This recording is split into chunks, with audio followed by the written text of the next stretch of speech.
नमस्ते अनि स्वागत छ हजुरहरूलाई मेरो युट्युब च्यानलमा। आज म मिठो अनि लामो समयसम्म खाना मिल्ने अकबरे खुर्सानी, लसुन र अदुवाको अचार बनाउन गइरहेको छु।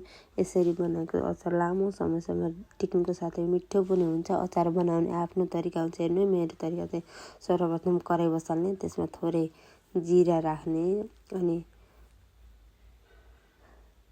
धनियाँ एड गर्ने। त्यसमा धनियाँ एड गरेपछि त्यसमा थोरै टिमुर राख्ने अनि टिमुर राखेपछि थोरै मरिच ल्वाङहरू राख्ने थोरै। त्यसलाई भुट्ने, हल्का रातो हुँदासम्म त्यसलाई भुटिराख्ने। अनि त्यो भुटेपछि एउटा भाँडामा हनाउने, लसुन भुट्ने। लसुन हल्का रातो हुँदासम्म भुट्नुपर्छ। अनि अदुवा पनि भुट्ने, त्यस्तै गरी हल्का रातो हुँदासम्म अदुवा भुट्ने। अनि भुटेपछि त्यसै गरी अनि खुर्सानी पनि भुट्ने, हल्का खुर्सानी पनि भुट्नुपर्छ। अनि त्यसै गरी हामीले अघि नै गरेको खुर्सानीमा लसुन राख्ने। अनि लसुन राखेपछि अनि अघि नै हामीले पिसेको भुटेको मसला पिसेको त्यो पिनेर त्यो राख्ने।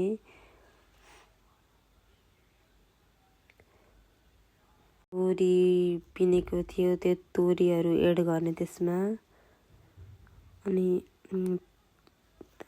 थोरै भयो त्यही भएर।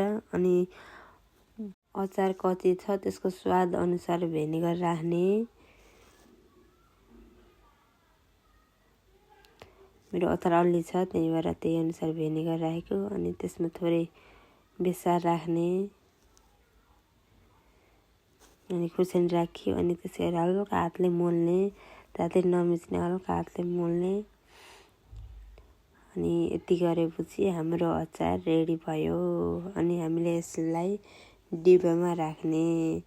अनि आफ्नो स्वाद अनुसार यसमा तेल पनि राख्न सकिन्छ। हजुरलाई कस्तो मनपर्छ, कतिको चिल्लो ओइलीहरू कतिको खानुहुन्छ त्यही अनुसार तेल राख्ने। यसरी बनाएको अचार एकदम मिठो हुनुको साथै लामो समयसम्म टिक्छ। हजुरले पनि एकचोटि अवश्य बनाएर खानुहोस्।